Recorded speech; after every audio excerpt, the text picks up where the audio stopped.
नमस्कार, मैं रवीश कुमार। 14 फरवरी की तारीख में वैसे कोई ख़ास बात नहीं है, लेकिन इस तारीख़ में यही ख़ास बात है कि जब भी ये तारीख़ करीब आने लगती है, तरह तरह से डर का वातावरण पैदा किया जाने लगता है। स्वाभाविक भी है, हम इस देश में प्रेम को लेकर अनगिनत हिंदी गाने दिन रात और अलग अलग भाषाओं में सुनते रहते हैं, लेकिन जैसे ही आप प्यार में पड़ते हैं, 10 तरह की चुनौतियों के सामने आप खड़े होते हैं और वो अनुभव बहुत भयावह होने लगता है। लेकिन उस अनुभव को भी आप वर्ग हैसियत के हिसाब से बांट सकते हैं। बहुत पैसे वाले घरों में शादियां एक दूसरे की जाति में बहुत आसानी से हो जाती है, जाति तोड़कर या मज़हब की दीवारों को तोड़कर, लेकिन साधारण आम जिंदगी से आने वाले लोगों को बहुत मुसीबतें झेलनी पड़ती हैं। तो हम चाहते हैं कि आप उनकी कठिनाइयों से, उनके साहस से रूबरू हों, और अगर आप धर्म और जाति से परेशान हैं तो इसकी नियति इसी में होनी चाहिए कि इंसानियत तभी आज़ाद रूप में सामने आएगी जब वो इन बंधनों से आज़ाद हो जाए। बहुत मुमकिन नहीं है कि आप पूरी तरह से आज़ाद होते हैं, लेकिन फिर भी आप शादी के दायरे से, सामाजिक संबंधों के दायरे से अगर बहुत सारे दीवारों को तोड़ते हैं तो एक फ़ायदा होता है। चुनाव के वक्त में हम और आप अपने ड्राइंग रूम में जाति को लेकर बहुत परेशान रहते हैं, लेकिन आप भी जानते हैं कि जो भी पार्टी कहती है कि वो जात पात पे नहीं करती है, दरअसल वो अपना पार्टी अध्यक्ष बनाने से लेकर टिकट बांटने तक, चुनने के लिए उम्मीदवार की योग्यता जो है वो जाति उसमें बहुत बड़ी भूमिका उसमें होती है। उम्मीदवार की योग्यता में कोई भी राजनीतिक दल चुनाव के वक्त क्यों नहीं कहता है कि उसके घोषणा पत्र में अंतरजातीय या एक दूसरे के मजहबों की दीवार तोड़कर शादी करने वालों को वो इस तरह से प्रोत्साहित करेगी अगर उनकी पार्टी की सरकार बनती है। तो कोई भी पार्टी नहीं, और ख़ासकर वो समझती है कि युवाओं को वो आकर्षित कर रही है, तब भी वो ऐसे माहौल की बात नहीं करती है। जबकि केंद्र और राज्य दोनों ही जगहों पर छोटी छोटी योजनाएं हैं कि जैसे ही आप इंटरकास्ट मैरिज करते हैं, तो केंद्र की एक योजना थी जो 2013 में आई थी कि साल में सिर्फ 500 लोगों को, सरकार भी नहीं चाहती है कि 500 से ज़्यादा लोग ऐसी शादी करें, 2.5 लाख रुपए की मदद राशि दी जाएगी अगर कोई शेड्यूल्ड कास्ट, अनुसूचित जाति के लड़के या लड़की से शादी करता है। तो इसी तरह से राज्यों में भी योजना है, उत्तर प्रदेश में भी है, गोवा में भी है, बिहार में भी है, जहां 50,000 से लेकर 20,000 और 5,000 रुपए की मदद राशि दी जाती है। लेकिन क्या बात है कि समाज इसे लेकर खामोश रहता है। जिनके घर में शादियां होती हैं वो भी इसको बहुत सेलिब्रेट नहीं कर पाते हैं। जो लोग करते हैं उनकी आधी ज़िंदगी लड़ते लड़ते थक जाती है, और ये एहसास होता है कि सेलिब्रेशन का टाइम, जश्न मनाने का वक्त ही नहीं मिला सब कुछ ठीक करने में और सबको संभालने में। तो हम आज धनक एक NGO है जो ऐसे ही जोड़ों को जुटाता रहता है देश भर में, जो शादी कर चुके हैं उनका हौसला बढ़ाने के लिए, जो करने वाले हैं उनकी मदद करने के लिए। तो संख्या में यहाँ छोटे हैं, लेकिन हौसले में इन्होंने बड़ा काम किया है। जो काम आपके नेता लोग नहीं कर सकते हैं, अपने घोषणा पत्र में नहीं लिख सकते हैं कि उनकी सरकार विशेष रूप से अंतर्जातीय विवाह को बढ़ावा देगी, क्योंकि वो मानती है कि जाति एक समस्या है। तो हमारे साथ आसिफ साहब हैं, बहुत लोग जोड़े में हैं और बहुत लोग उनके परिवार में हैं। तो थोड़ा हम जानना चाहते हैं आसिफ साहब कि ये संगठन कब बनाया आपने और क्यों बनाया है? जी शुक्रिया बहुत बहुत आमंत्रित करने के लिए। ये संगठन हमने शुरुआत जो हमने की वो सन 2005 में की। हाँ। और मुझे याद है हम कॉफ़ी होम में बैठ करके 3-4 जोड़े जो हैं बैठ करके हमने चर्चा की कि ऐसा कुछ प्लेटफॉर्म, एक संगठन होना चाहिए जिसमें इनसे संबंधित विषय, इनसे संबंधित चुनौतियों को हम कहीं ना कहीं सवाल उनको मदद कर पाएँ, और कहीं ना कहीं आपस में वो दायरा मिले, वो बात करने की जगह मिले जो अमूमन समाज में नहीं मिल पाती। तो तब हमने ये शुरू किया, और उसके बाद धीरे धीरे पहले जो जान पहचान वाले थे उनको जोड़ते गए, और धीरे धीरे पहले शुरुआत में तो हम खुद ही शुरुआती दौर में थे विवाह के, तो हमको डर था कि भाई कोई देख लेगा, पकड़ लेगा, मार लेगा। तो हम लोग अपने तक ही सीमित रखते थे बातों को और छोटे ग्रुप में चलाते थे। फिर जैसे जैसे हम अपनी ज़िंदगियों की जिम्मेदारियों में थोड़ा आगे बढ़े और थोड़ा ताकत आई, तो हमने कहा कि अब बाहर निकलना पड़ेगा। और हम बाहर निकल करके हमने अपना वेबसाइट बनाया, अपने फ़ोन फेसबुक बनाया, अपने मैसेजेस भेजना शुरू किया, ताकि ऐसे जो भी लोग हैं तमाम, जो अगर चुनौती फेस कर रहे हैं, जिन्होंने फैसला कर लिया, तो वो आ करके हमसे मदद ले सकते हैं। चाहे वो कानूनी हो, चाहे वो सामाजिक हो, माँ बाप से बात करने की ज़रूरत हो, चाहे उसमें किसी किस्म की चुनौती आती हो, तो वो हमने किया और लोग धीरे धीरे हमको कभी फ़ोन करके कभी कितने लोग आपसे इस तरह से जुड़ गए? अभी मौजूदा स्थिति में हमें 600 से ज़्यादा ऐसे जोड़े हैं जो जुड़े हुए हैं, जिसमें कि अंतर धार्मिक ज़्यादा है, अंतर जाति, क्योंकि हमारी शुरुआत जो अंतर धार्मिक उस पर शुरू हुई थी। हाँ। तो हमारी खुद की बैकग्राउंड ऐसा है, इसलिए आसानी से वो ज़्यादा लोग जुड़ पाते हैं। पर और धीरे जब हम बढ़े तो हमें लगा कि भाई ये सिर्फ जाति और धर्म का मामला नहीं है, कहीं ना कहीं अपना निर्णय लेने का भी मामला है। तो कैसे एक लड़की ये निर्णय ले सकती है या कोई भी लड़का निर्णय ले सकता है कि अपनी मर्जी से शादी करेंगे। तो शुरुआत जो वो अंतर धार्मिक से हुई, वो बढ़ते बढ़ते अब वो अंतर जाति, अंतर भाषा, हर किस्म की चुनौतियों को लेकर के हम। बड़ी चुनौती क्या होती है? कोई अगर इंटर रिलीजियस मैरिज करता है, सबसे बड़ी चुनौती जो है अपने घर वालों को मनाना। और वो क्योंकि जो हमारी परवरिश हुई है, जो हमारे हमें सिखाया गया है, तो वो संवाद ले जा पाना, माँ बाप को कह पाना कि मैं अपनी मर्ज़ी से कर रहा हूँ, करना चाह रही हूँ, वो सबसे बड़ा सवाल है। और जब वहाँ पे आप थोड़ा वक्त लगाते हैं, बता पाते हैं, कई तो ज़्यादातर तो बता ही नहीं पाते, और वो ये निर्णय लेते हैं कि भाई अब हमें शादी करनी है। उन्होंने कर ली शादी, कभी चोरी छुपे कर ली, बिना बताए कर ली, क्योंकि ज़्यादातर समाज जो है वो इसकी इजाज़त देता नहीं है। तो अब जब शादी में भी ये होता है कि आप किस किस्म की शादी करेंगे, कौन से धर्म की पद्धति से शादी करेंगे, आपका जो सिविल लॉ है उसमें कितनी आसानी है करने की शादी स्पेशल मैरिज एक्ट में।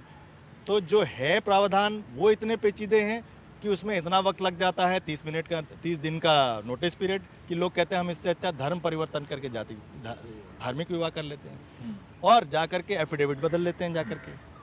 तो ये तो आपके यहाँ जितने लोग हैं वो धर्म परिवर्तन वाले लोग? नहीं, हमारे यहाँ एक सबसे मूलतः इसका वो है कि हाँ, शादी के लिए धर्म परिवर्तन नहीं होगा। जो भी जुड़ा है, अच्छा, वैसे जो है संवैधानिक अधिकार है आपका, आप धर्म परिवर्तन कर सकते हैं, लेकिन मात्र विवाह के लिए धर्म परिवर्तन नहीं, क्योंकि समाज, हमारा संविधान इसकी इजाजत दे रहा है। नाम परिवर्तन भी नहीं? नाम परिवर्तन भी नहीं। तो ये और बात है कि तो वही लोग हमसे जुड़ पाते हैं जो इस चीज़ में यकीन करते हैं। कई ऐसे भी हैं जो आए लेकिन उनको लगा कि नहीं, ये धर्म परिवर्तन का मामला नहीं है, यहाँ पे नाम परिवर्तन का मामला नहीं है, तो वो निकल जाते हैं धीरे धीरे। आई थिंक ये पर्सपेक्टिव का भी बात हाँ। है, क्योंकि धनक में शुरू से हमने इस चीज़ को बहुत स्ट्रांगली रखा है शुरू से, कि जब भी हम चर्चा भी करते हैं नए जोड़ों से, तो हम बहुत क्लियरली बोलते हैं कि शादी के लिए, और ख़ासतौर से महिलाओं पर ज़्यादा फोकस रहता है कि वो धर्म परिवर्तन कर ले। इसलिए ऐसे लोग जो कहीं ना कहीं सोच में रहते हैं वो हमारे साथ वैसे ही नहीं जुड़ते हैं। जैसे उन्हें लगता है कि यहाँ पे जो बात हो रही है ये मेरे मूल सोच से अलग है, मूल वैचारिकता से अलग है, तो वो लोग जुड़ते ही नहीं हैं। और जो जुड़ते हैं उन्हें बहुत क्लियरली ये पता होता है कि कन्वर्जन नहीं होना है। और आधे से ज़्यादा लोग, जो आसिफ अभी बोल रहे थे, एक्चुअली कन्वर्जन चाहते भी नहीं है। ये लव जिहाद वाला जो चीज़ है ये एक्चुअली इसीलिए फार्स है क्योंकि उन्हें बेसिकली शादी करनी होती है। अगर स्पेशल मैरिज एक्ट को इतना पेचीदा ना हो, लोगों को ये पता हो कि ऐसा प्रावधान है, हमारे अधिकार है हमें, तो शादियों में कन्वर्जन होगा ही नहीं। अच्छा, ये भी होता है। आप ज़रा हमारे दर्शकों को बताएंगी, एक सेकंड मैं आपके बराबर बैठ जाता हूँ फिर, कि समस्या क्या है स्पेशल मैरिज एक्ट में जिसकी वजह से लोग धर्म परिवर्तन कर लेते हैं? पहली चीज़ है, लोगों को पता ही नहीं है कि हिंदुस्तान में एक स्पेशल मैरिज नाम की चीज़ है जिसमें 2 एडल्ट्स जो एलिजिबल हैं, जिनकी और कहीं शादी नहीं हुई है, वो लोग शादी कर सकते हैं। पहले तो इन्फॉर्मेशन ही नहीं है। दूसरी है कि जब आप कोर्ट जाते हैं तो वहाँ पर जो बैठे होते हैं एजेंट्स, वो आपको कहेंगे कि आप, हम लोगों से भी बोला कि आप हिंदू पद्धति से कर लीजिए या उससे कर लीजिए, तो कहीं ना कहीं समाज के ठेकेदार जो हर लेवल पे होते हैं वो बहुत ज़्यादा होते हैं और डिस्करेज करते हैं। फिर आता है, चलिए आपने अपना पेपर्स फाइल कर दिए, तो 30 दिन तक आपकी फ़ोटो लटक जाएगी। तो कहीं ना कहीं ये एक, आप शादी को सेलिब्रेट नहीं कर रहे हैं, शादी नहीं कर रहे हैं, आप कहीं ना कहीं एक क्रिमिनल हैं, या आपकी तस्वीर वहाँ लटकी हुई है। तो ये फिर कहीं पे भी एक्ट में ये नहीं लिखा है कि चिट्ठी जो है पेरेंट्स के यहाँ जानी होती है। इसमें जो लोग, और स्टेट वाइज भी आसिफ ने कुछ रिसर्च किया था, तो पता चला यूपी में तो कह देते हैं कि आप पेरेंट्स को भी लेके आइए। अरे वो कर ही इसीलिए रहे हैं क्योंकि उन्हें पेरेंट्स का सपोर्ट नहीं है। तो कहीं ना कहीं जब लॉ को जो इम्प्लीमेंट कर रहे हैं वो लोग उसको पेचीदगी बनाते हैं। अगर ये ना हो तो कोई धर्म परिवर्तन नहीं करेगा, दोनों अपने अपने धर्म के साथ अपनी शादी कर सकते हैं, है ना? बहुत, मेरे ख्याल से 80% लोग, हम जितने लोगों से मिलते हैं वो कहते हैं कि हमारे पास चॉइस ही नहीं थी। और उसमें यूजुअली होता है जिसके भी पेरेंट्स थोड़ा सपोर्टिव होते हैं वो उस तरफ कन्वर्ट हो जाता है। और वो ज़्यादातर सामाजिक व्यवस्था के हिसाब से लड़के के पेरेंट्स होते हैं, क्योंकि उनके हिसाब से मेंटली वो सोचते हैं कि ये लड़की घर आ रही है। एक जो आप कह रहे हैं कि धर्म परिवर्तन कर लेता है तो इन सब झमेलों से बच जाता है, वो कैसे बच जाता है? कहीं ना कहीं शुरू में आदमी का जो कोई भी कपल आता है ना, वो चाहता है शादी हो जाए। तो उस समय कोई भी धर्म अगर परिवर्तन करता है तो उस साइड की फैमिली ज़्यादातर सपोर्टिव हो जाती है। तो ये होता है कि चलो एक स्टेप तो आगे बढ़ गए, लेकिन उसकी कॉम्प्लिकेशंस आगे आती हैं, आगे चैलेंजेस आते हैं। दूसरी फैमिली का सपोर्ट उतना नहीं मिल पाता, आपके पार्टनर के लिए उतनी एक्सेप्टेंस नहीं और रिस्पेक्ट नहीं होती आपकी फैमिली में, क्योंकि कहीं ना कहीं उसको ऐसे देखा जाता है कि भाई उसकी वजह से आपने कन्वर्जन हुआ है। फिर समाज में आजकल देख ही रहे हैं, बाहर की हवा का भी असर पड़ जाता है फिर। तो ये आप कह रहे हैं कि लव जिहाद जो है वो एक फर्जी मामला है, बकवास है। अगर कानून में थोड़ा बदलाव कर दिया जाए और स्पेशल मैरिज एक्ट का जो माहौल है, जहाँ पे भी जो एसडीएम का जो दफ्तर होता है, उसको थोड़ा सा और सहज बनाया जाए। कई बार तो हमारी केस में उन्होंने कहा कि आप रिलीजियस उसे कर लेंगे तो हम लोगों के लिए लॉ एंड ऑर्डर इशू नहीं होगा। हाँ। जबकि हम लोग तो एडल्ट्स थे और हमारे हाथ में स्पेशल मैरिज एक्ट की कॉपी थी। आपका नाम? मैं रानू। अच्छा, ठीक है। मैं और लोगों से, ये आप? मेरे पिता वीवी कुलश्रेष्ठ। तो अब एक 17 साल पहले जो झमेला आपको लगा होगा कि सर पे आ गया है ना, तो 17 साल बीतने के बाद कुछ सुधार हुआ है? मच बेटर हुआ है। आपके भीतर जो जिससे उलझते रहते थे कि सही नहीं हुआ, ये नहीं हुआ, उसमें कितनी रैशनैलिटी, तार्किकता, स्पष्टता आई? अब अच्छा लगता है। अब अच्छा लगता है। पहले आपको डर क्या लगा था? जितना भी प्रकार का डर लगा था सोशल, वो डर सही साबित हुआ बाद में? नहीं। शुरू में आप थोड़ा सा बताइए, थोड़ा हमें भी लोग हिम्मत बंधे। शुरू में आपको क्या डर लगा था कि आपकी बेटी एक मुस्लिम से शादी कर रही है, तो दुनिया क्या कहेगी? हाँ। और दुनिया ने क्या कहा फिर? किसी ने कुछ नहीं कहा। तो सिर्फ वो डर आपका था। हाँ? लेकिन उस डर से निकलने में आपको काफी टाइम लगा। 1-2 साल लगा। 1-2 साल लगा आपको। आप बताइए। हाँ, हमें तो अच्छा ही लगा।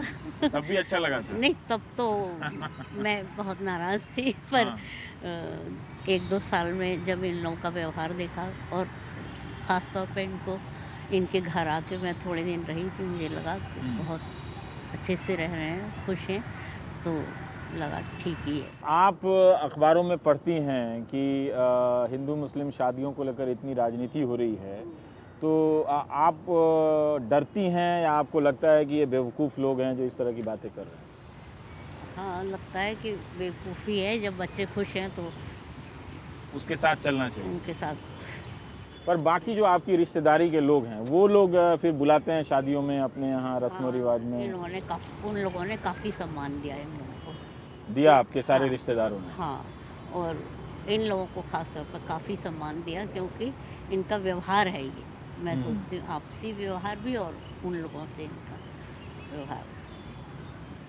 पर रानू जी, एक चीज़ होता है कि इतने लोग रिजिड हो जाते हैं, सोसाइटी के लोग जो रिश्तेदार होते हैं, बियॉन्ड चाचा मामा फूफा, जो इस तरह के लोग होते हैं, कि कई बार लगता है कि कितनी बहस की जाए तो छोड़ दिया जाए। फिर अगेन मैं उसी चीज़ पे आऊँगी। आसिफ ने भी शुरू में कहा, अगर आपके माँ बाप आपके साथ हैं और वो खुल के कहते हैं कि ठीक है, गलत या सही बात नहीं है, हम अपने बच्चों के साथ हैं, तो रिश्तेदारों को मैं आपको बताऊं, कोई कुछ नहीं कहता है। हम लोगों का जो मम्मी कह रही है वो बात ठीक है, क्योंकि हम लोगों ने कहा कि अगर कोई एक भी स्टेप आगे लेगा, हम 2 स्टेप लेंगे। तो क्योंकि मम्मी पापा का हमारे पास सपोर्ट ने, हमें पता था कि ठीक है, नाराज़गी है, वो सही है, जायज़ है, लेकिन जब से सपोर्ट मारा उसके बाद उनका कोई क्वेश्चन नहीं आया। तो रिश्तेदारों में से किसी ने कभी कुछ नहीं कहा। इनफैक्ट ये बात मैं कहूँगी कि उसकी बहुत ज़्यादा क्रेडिट इन लोगों का सपोर्ट को भी जाता है, इनकी वजह से भी ज़्यादा, इनकी वजह से भी है, क्योंकि बात बनती है, क्योंकि आप बात बनने देते हैं। आप लोगों के भी अनुभव से ये पता चलता है कि सारा समाज वैसा नहीं है जो राजनीतिक दल के प्रवक्ताओं से नजर आता है। बिल्कुल नहीं। नहीं, कभी कभी हंसना भी चाहिए। हाइप है, हाइप है, हाइप है, ज्यादा हाइप है। हमारे साथ धनक में भी जितने लोग जुड़े हैं उनमें बहुत सारे पेरेंट्स से भी अब हम लोग बात करते हैं, कई जगह रिकन्सिलिएशन में जाते हैं।